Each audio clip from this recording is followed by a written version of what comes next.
what you've seen is real and how much of it is produced. And anyone can take it. When I do my public events, I always ask, you guys see ghost hunters and ghost adventure, everybody's like, yeah, I say, this is nothing like that. So. Anyone else, thoughts? I'm kind of the same when it comes to that. I mean, when we produce our series, it's strictly you're getting face-to-face action, you're getting a lot of history, a lot of just good stuff about our location. It's not really about us going in there and investigating. It's the last part of everything. We want to tell a story about why that location feels that it's got activity, whether our job is to go in and see if it does or if it doesn't. But that's kind of how we go after ours. Now, yes, we had the pleasure of being able to work with My Entertainment back in May for an upcoming episode of Destination Fear. And you see a whole different side of what a true production is, down to just regular working your butt off people that carry their own cameras, do their own audio, do their own stuff, and it's a big difference. It really is. Kind of on that same topic, would you all agree, or some agree, that paranormal activity, really, truly, true paranormal activity, is subtle? It is something very, very thin, fragile, happening in a moment. It is the exact polar opposite of what we see in Hollywood films. Because I think that the naysayers, they are thinking that you guys are going out there looking for, I'm trying to think of that creature from Ghostbusters, the green slime. Slime, thank you. Or I'm thinking of the 78 Amityville film when one of the quarter moon windows gets blown out of the house. Is it anything like that? I know, as far as us, there have been locations that we have gone to and we have sat in a room for a long time and got nothing. So, Watching paint Yeah. Watching paint dry. Pretty much. Yeah. We pretty much experience the same thing sometimes. We'll look up history of places, and like he said, you go to a place and look at the historical value of places, and it has haunted presences as well. And at the same time, going to some place that people may have told you, oh, this place is like really haunted, go check it out. We'll be there for 3 hours and catch nothing, audio and video and nothing. So it just can sometimes vary, sometimes even on times that activity may happen, or just activity may be exaggerated. Someone might have just thought they saw something or thought they heard something. And like you said, Hollywood tends to really kind of overblow it and make people think that's what it's really all about. Like we did the Lizzie Borden house, which is one of the most horrific crime scenes ever. And we investigated that location, and everybody said, how crazy was it? And it was one of the most inactive places you've ever been to. I think people, when they look for paranormal investigations the first time, they're looking for the whole paranormal activity. Where I get pulled out of bed and dragged down the hallway. If that happens to me, I am done with this field. If something can pull this out of the bed, I'm done. But I think with it being subtle, you see that, a small interaction, people are like, well, that's nothing. I'm looking for the big thing. Bang something, knock this wall over. It's not fair to the spirit that tries to communicate, where maybe all they can muster up is something small. So we have to take each piece of evidence, whether it's big or small, as a piece of evidence. Okay, that's a great answer. I would take a whisper over that. Yes. Yeah. Yes, awesome. That's a great answer. I want to throw this next question, and then anyone can ring in on this, but to Kenneth. With the recent death of Lorraine Warren in April, are we entering a new generation, do you think, of paranormal investigators? And as a follow-up on that, what has changed in paranormal investigations since the Warrens were alive and well? In all honesty, everything's changed. The way that they started doing it, get the evidence, send Lorraine in, prove her wrong. Now everybody wants to bring in all this different type of machinery to prove all these different things, and they leave out one main key factor. bring in your psychics, bring in your mediums, your empaths. Don't leave them alone. Don't ever do that, because we are wide open to everything. Set them in first, set them in last to cleanse. In between, we bring all these fine people. And as far as the future, people just gotta be careful. A lot of people love to go to graveyards, and I'll be the first to admit, I love to go to graveyard, but I go there to cross people over. Other people will sit there on someone's headstone or stomp on a grave all night long. Stay out of those, know your area, know your state laws. Because when it comes down to it, people are just stupid. They're disrespectful. Follow up on that, you mentioned graveyards. It was one of my later questions. What do you think about, it's not a controversy, I guess it's just a debate, about cemeteries and funeral homes? It would seem to me that those two places would be the least likely to be haunted because everyone comes in dead, basically. Except for example, a gravedigger could certainly haunt a cemetery, and I suppose a mortician could haunt a funeral home. But what are your thoughts on that? Well, when we die, within a certain time frame, our spirit's out. And it will not, let me rephrase this. On average, if you think historically in the Bible, Jesus is 3 days. You look at any religion, 3, 7, and 9 are all very important numbers. Our body, our spirit does not remain around the body after 3 days. They can go to the graveyard, especially if you have a physical object that you bury with them. You run the risk of creating an unnatural attachment. But as far as like physical places like a funeral home, no, there ain't nothing there. They're very sterile places. And if there's something there, you better be asking the owners what the heck's up. Okay, very good. Jumping around just a little bit, I had a friend say, you might ask about this, and that friend is here, but the Ouija board.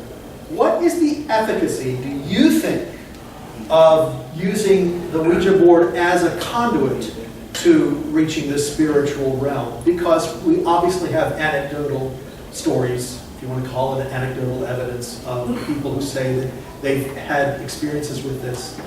Or is it the power of suggestion? Clearly, 4 people with their hands on a planchette. The thing's going to move maybe, right? But when it starts spelling things out, what's that all about?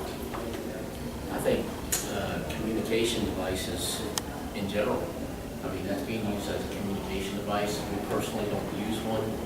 A lot of locations you go to will not allow you to bring those in, but you do use your digital recorders.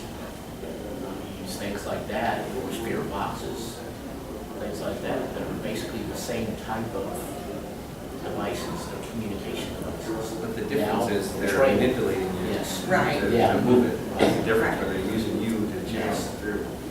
That's why I've never used it. No, we don't. Yeah, we never have it. Maybe it is a stigma of them just being pure demonic type things, come through them. Maybe, I don't know what, we just don't use it. Yeah, I've never even played with them. sorry. No, you win. So we had a pretty interesting experience with the Ouija board before, because as a lot of the things that we do cater to the things that people would find exciting rather than methodical investigation, because it's more about using a lot very similar to what you said earlier, where it's more about using the interest of the paranormal to tell a story about the history of an area or something. So, but we did have an interesting experience with a Ouija board, and from that, I think we learned that, or at least in my opinion, the Ouija board is, like you said, again, a tool, but the thing about it is some of the most effective means of communicating with the spiritual world are the ones that make you think that you're not, the ones that cast away doubt, make you think that you're not, you don't have expectations. Because let's say if you use a Ouija board, you're thinking, okay, well, this happens all the time, this is going to work, and then it doesn't work, right? But it's kind of a double-edged sword, because on the other end, you don't feel in control. And when you're not in control, things can go very, very wrong. So, yeah, it's definitely not a good idea to use a Ouija board. I don't know did you ever feel any attachment from that? We contacted something that was supposed to have been a child or said it was a child. Of Did you ever course. feel any attachment from that? Of course, a spirit with a negative desire will use deception in order to attach itself to you. So the whole ride home, my whole drive home in the middle of that night, I felt the most intense feeling of dread that I have ever felt in my life. I didn't even know that. Yeah. That's insane. I burned sage, I had salt, I had holy water, I had everything. Just I pile had them my all cross. together. Hope something works. Basically, more or less, yeah. Yeah. But I did not feel any long-term attachment, fortunately. Yeah. Very fortunate. Thank you. One quick thing too, we all know about this phenomenon. It's called pareidolia, where the eyes, sort of the brain works where it creates a pattern. And it could be something dripping from a wall, it could be a piece of toast, where people claim to see the face of Christ or Mary. But what's really happening is that the brain, it's been said, the brain itself is just finding a pattern, and it looks like a face. I want to take that to a leap here and ask you about electronic voice phenomenon. Is it possible that the whisperings and the sentences and the things that we see on the reality shows and found footage, whatever, that it's a type of pareidolia, that it's basically our brain is creating a pattern, and what we hear coming across it is based on each individual experience. But is that possible, or what do you think about EVP? Is it absolutely? I think it definitely can be suggestion, because where you'll be listening to an audio device and hear something whispered or even said out loud, like a word. I could hear one word, Gil can hear one word, Lisa can hear one word, Chris can hear one word. So we could all four think it's one completely different word after hearing one word. It won't be very clear or obvious what word it was, and I mean, it's like you said, it's harder for them to sometimes manifest that energy to make almost a whole solid word or even a whisper, but hearing one and not having any doubt of what it could be is kind of what gets me, because in a cemetery once where I heard a child's laughter and there's no children anywhere near us, that would make me believe that was real and not something of the suggested mind, like what was that sound, like was it a cat, was it another random noise, nothing else could have made that sound. And two, I mean, if it's not Class A or something, it gets, a lot of times gets thrown out. Mm-hmm. But if you have different types of, if you have equipment and your digital recorder, and you get a voice on your digital recorder, and you have evidence going off, but we go a lot off, or some of us go off a lot on your senses. Mm-hmm. Like you were saying, I mean, that's, Yes. The human, your Right. human processing, Right, basically. right. Yes. Power of suggestion is a real thing. You can do Yeah. an EVP or spirit box session and go down that, quote unquote rabbit hole where you try to find answers to what you think's coming across. You ask a question like, what year is it for you? You're going to listen for a number. It comes from R, 17. You're at 17. You're going to listen. You're going to look for a number. And it's like we were with Brian Cano last weekend. He did a really good talk about EVP, about forced suggestion. You're kind of forcing your answer to come through that speaker, and you're really thinking hard about it. So if you just keep an open mind and ask any questions, you might get some interesting answers. How often, and do you all go into these investigations with a healthy dose of skepticism so that you are not influenced by what you want to find. Because it has been said that if you are looking for paranormal phenomena, if you're looking for a ghost, you're gonna find one. So weigh in on that. How do you feel about that? Yeah, definitely. If you walk in there and you kind of know what to expect, but don't have too high expectations because you'll think you'll find something and you don't, or you find something and you do. Like I said, that power suggestion can take over. Say, oh, that definitely was the spirit of this person because it's been said they're here or whatever. That had to be that person when it may not even been that person or anything at all.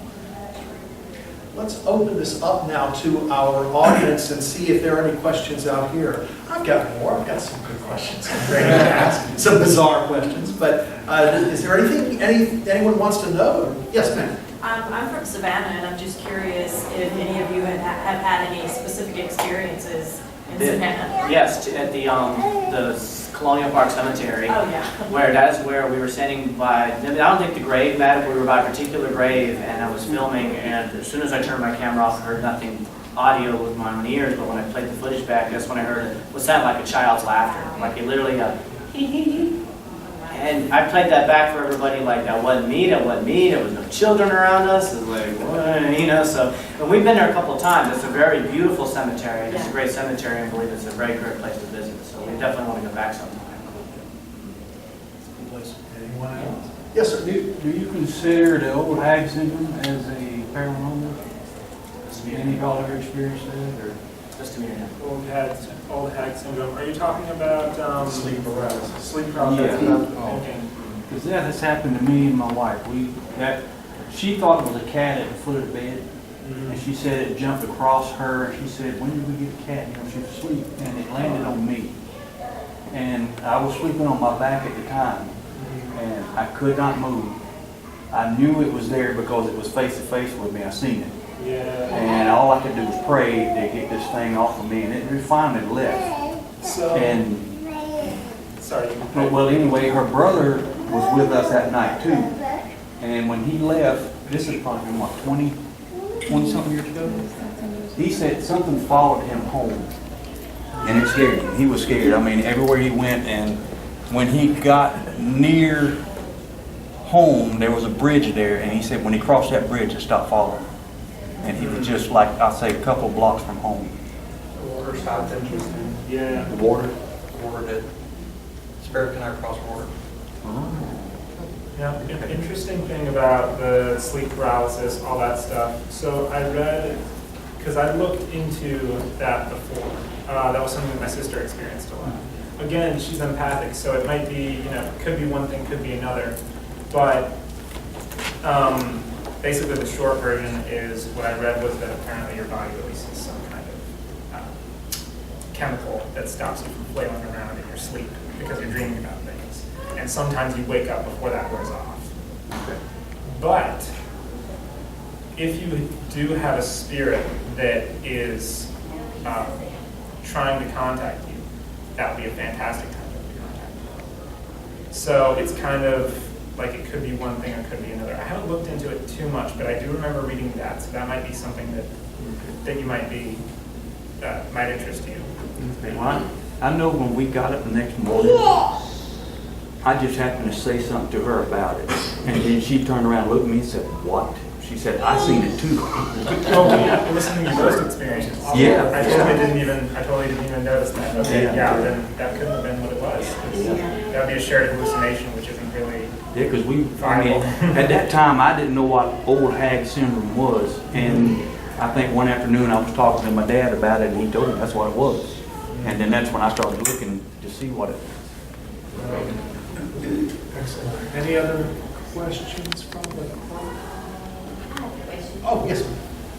Regarding like the spirit boxes and things like that. I'm kind of on the fence with it because I've seen where the spirit boxes come across with stuff as soon as people pass away.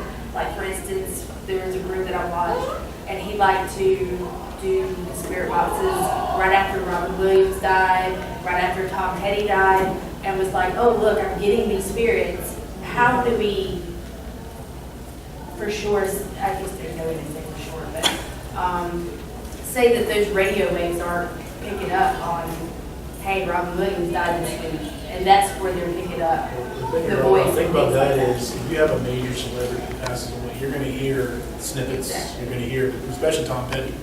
I heard Tom Petty for almost 2 months straight after he passed away. So you're gonna hear radio stations use snippets of movies like Robin Williams or Tom Petty or Prince, Michael Jackson. You're gonna be hearing that. So when you hear a snippet of something like that, depends on what radio frequencies you use. But if you use it like in an FM or AM straightforward and you can pick up part of a song, you're gonna think that's somebody from. So yeah, right after somebody's passing is not the best time. Yeah, to me it's disrespectful. That's just me.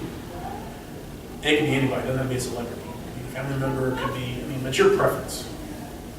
But I don't know about anybody else here. But if you have a major celebrity that you're trying to contact, you're going to hear about it for a good long while after they pass away.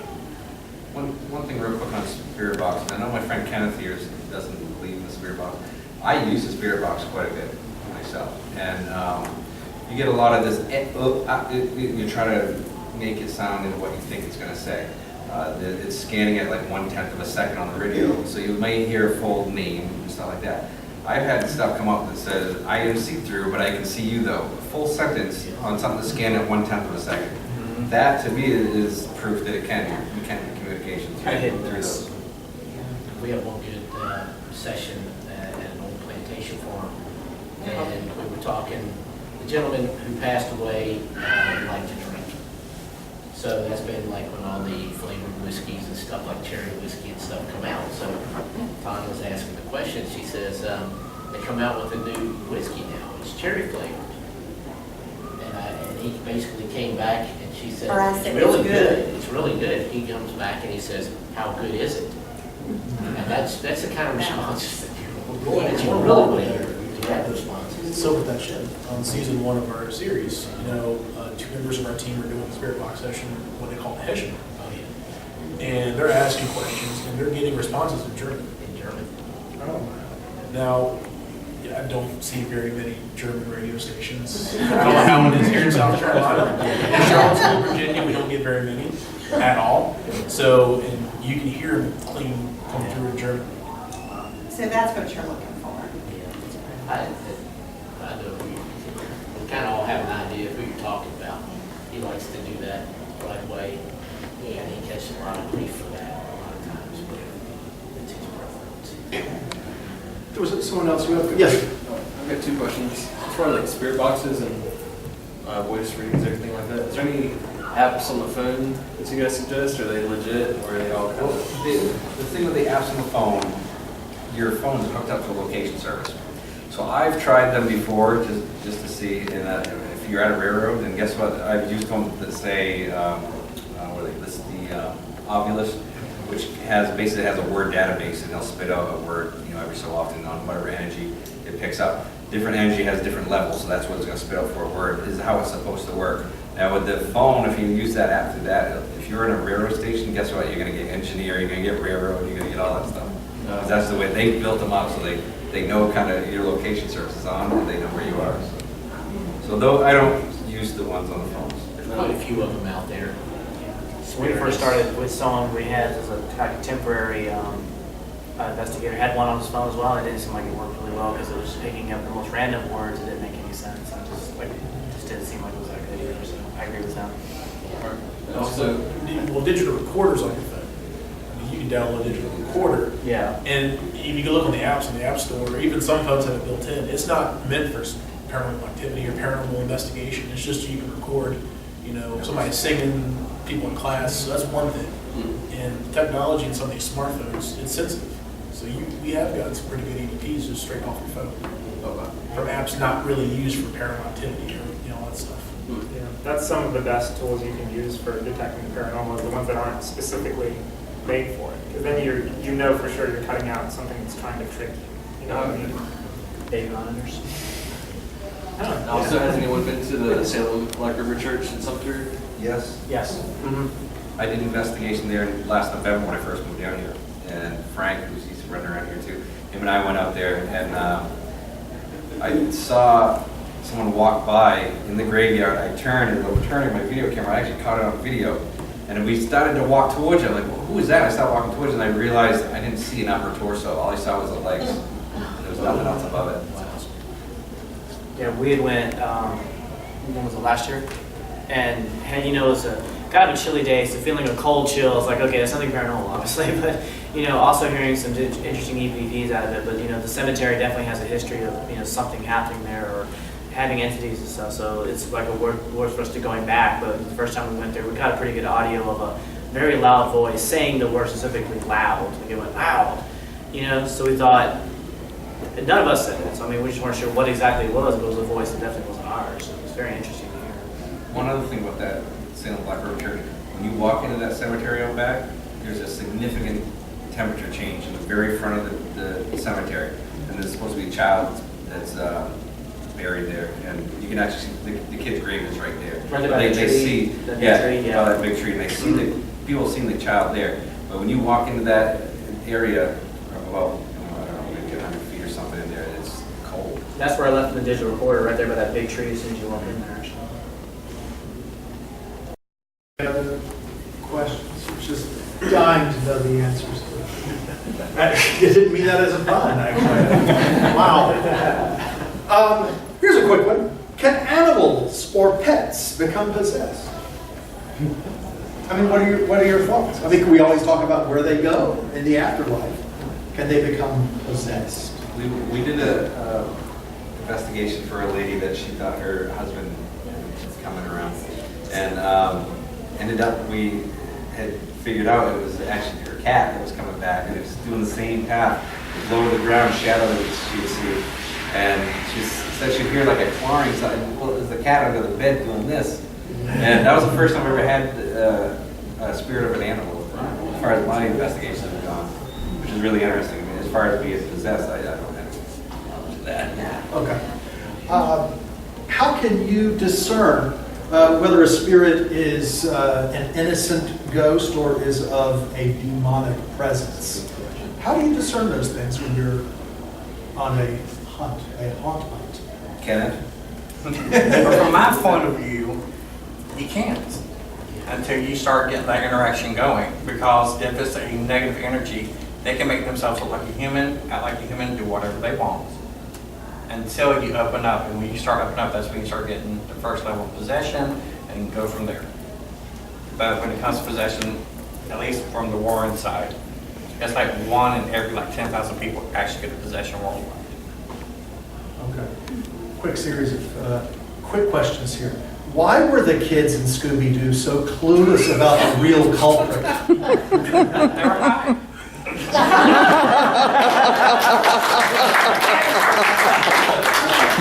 Thank you. Which brings me to my next question. Would you prefer to own the Mystery Machine or Ecto-1? Ecto-1. I knew you guys were yes, very good. Let me ask you this quick one. On October 31st, do you believe the veil between this life and the spiritual realm is, in fact, at its thinnest? Absolutely, You do. without question. Oh, really?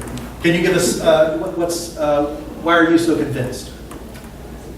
Mainly because every strong interaction that I've ever had with a spirit has been on Halloween. Okay. What you guys? Yeah, married on Halloween, that's why I believe. Something that would be, oh, sorry. Well, I don't know how to put this. You can ask these two. I mean, I feel like I have wide open, strong connection with them all the time. I mean, some of the dreams I've had have been mind-boggling. So, I mean, it doesn't matter where I am or what day. Right, that's a big thing too, is I have more activity even during the daytime than I do at nighttime a lot of times. We do a lot of investigating at night just because there's a lot less people running around. There's a lot of other things you can keep out of the investigation. But spirits are around you all the time. And the whole witching hour, 3 a.m., well, guess what, guys? It's 3 a.m. all over the world at all times. So I I don't believe in the witching hour either, you know, just, I'm not big on the, you know, the veil being, you know, less on Halloween either. And two, if you think you have to go to a haunted location to be in contact with the spirit, you don't. They're everywhere amongst us. That's That's great. my belief. We're That's what I- running short on time. I did want to ask each one of you, this can be a brief answer, what is your favorite famous haunted house? It doesn't need to be something that you have investigated. It can be something that you've always had an affinity for. I look at everybody looking, thinking, my God, what is it? I like them all. I love every haunted house. Winchester. Lancaster? Winchester. Winchester, yes. Yeah. Elvis's house, Elvis, Graceland. of course.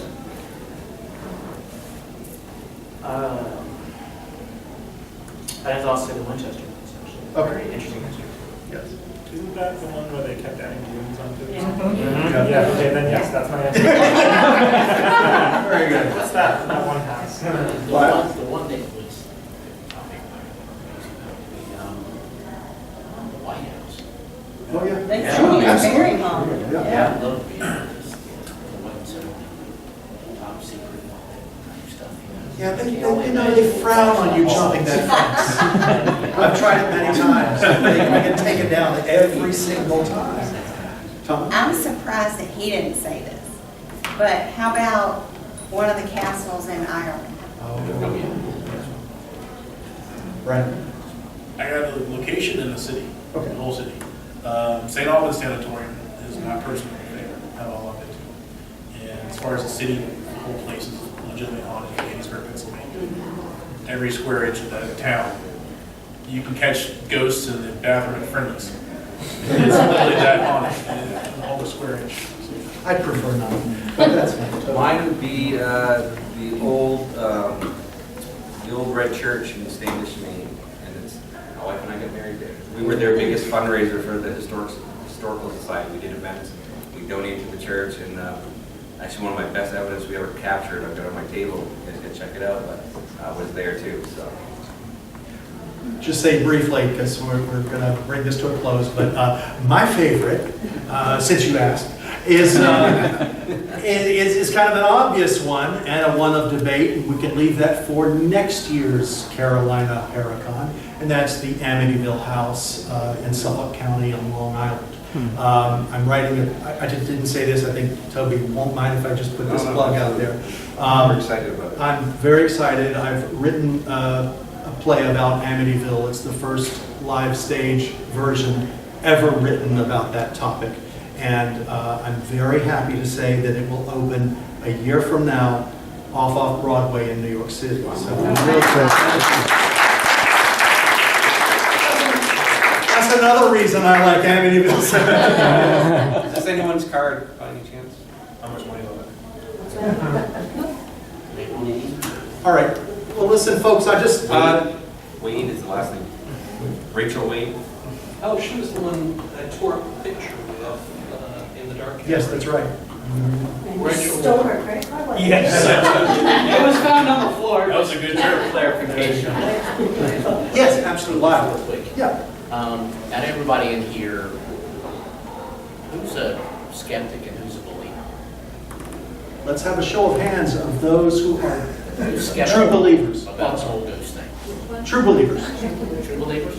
Excellent. And who's skeptical? How come they're not raising their hands? Believe it or not, there's no wrong answer to that question. To be a great paranormal investigator, you have to go into it that way. And be a believer and a non-believer. So I bring this with me for a reason. They always give me a hard time because they start singing the song about Ring My Bell. This is just a simple little bell that I like to take to a location I like to hang. I've had this bell since 2014, I think. Maybe early 2014. And this is where the song part comes in. Nobody's rang my bell yet. So that keeps me on the skeptical side. That keeps me clean when it comes to this because I take it and I want that bell to ring. I want to be that believer that somebody can manipulate that and make that happen. It hasn't happened yet. I've had plenty of other things that have happened, but that right there will be the day. When somebody comes up and is sitting there, we've got something on it, bing, And you're gonna be all in. I'm done. That was a great last word. Thank you very much. Listen, I just want to tell you how much I appreciate having this opportunity to moderate this great conversation, and there's so much more we can talk about. Great idea I had. You did a wonderful You did, job. thank you, buddy. And